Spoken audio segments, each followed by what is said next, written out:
मैं तो पहले भी कहता रहा हूँ, विधानसभा के पटल में भी कहा है और आज भी कह देता हूँ, अगर कुछ हुआ होता तो आपको लगता है मुझे छोड़ते? हमने तो रेवेन्यू बढ़ाया है और आप अभी डाटा जो आया है, अगर 6,000 करोड़ को 12,000 करोड़ रुपया पहुंचा दिया, एक महकमे में नहीं दोनों में, आप रेवेन्यू का डाटा उठा लो, एक्साइज का डाटा उठा लो, तो हमने जो सुधार लाने का काम किया था उसी वजह से पहुंचा था। और ये जो लोग कहते हैं, मैं तो सरकार से बाहर हुए आज साल से ऊपर का समय हो गया, तो ये प्रूव क्यों नहीं कर पाए? मैं तो आपके माध्यम से कांग्रेस के नेतृत्व से ये बोल देता हूँ, आप 4 कागज तो ला के बताओ कि स्कैम हुआ कहाँ। अगर कल से मैं आपको चोर बोलने लग जाऊँ पब्लिकली, तो क्या आप चोर बन जाओगे? तथ्य तो होने चाहिए मेरे पास किसी पर आरोप लगाने के लिए। हम सरकार में थे, 250 रुपये पेंशन तो बढ़ती थी, 1 अप्रैल चलेगी, नया फाइनेंशियल ईयर आ गया, सैनी साहब से पूछो तो सही क्यों नहीं बढ़ाए गए पैसे? 100 रुपये बढ़ा देते।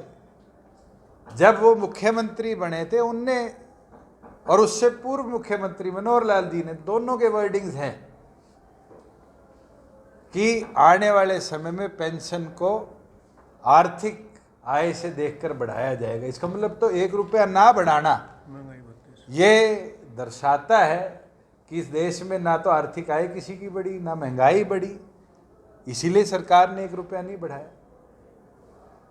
आज हम प्रदेश में बात करते हैं, कितनी ऐसी योजनाएं हैं जो सिर्फ जननायक जनता पार्टी के वादों की वजह से 4.5 साल में हम पूरी कर पाए। 1,000 रुपये बढ़वा गया, 250 क्यों? नहीं, हर साल नहीं बात है तो आज बढ़वा दो।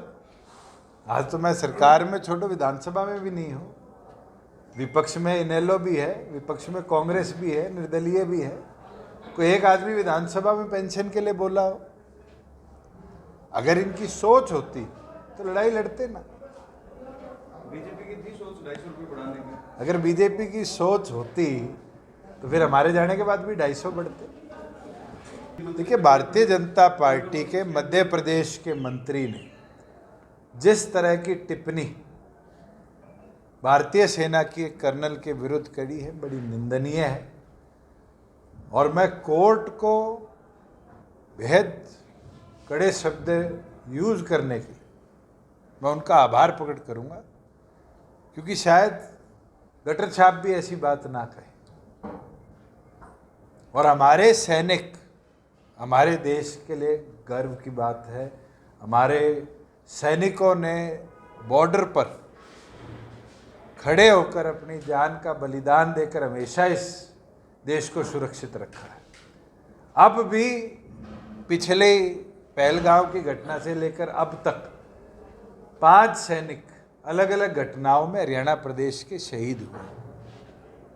10वां जवान भारतीय आर्मी का, 13वां जवान भारतीय एयरफोर्स का और 17वां जवान भारतीय नेवी का इस हरियाणा की पावन धरा से आता है।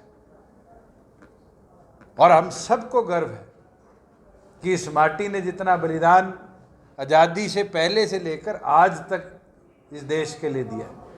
अगर हमारे सैनिक ऑफिसर्स के लिए या जवानों के लिए कोई इस तरह की टिप्पणी देता है तो निंदनीय है। और मैं तो माननीय प्रधानमंत्री जी का इंतज़ार करूंगा कि उस मंत्री को कब वो बर्खास्त करने के उनके संगठन में जेपी नड्डा जी और वो आदेश देंगे। अगर इस तरह से जो लोग हमारे लिए जी जान लगा देते हैं, उनके लिए टिप्पणी हो जाती है, बहुत निंदनीय।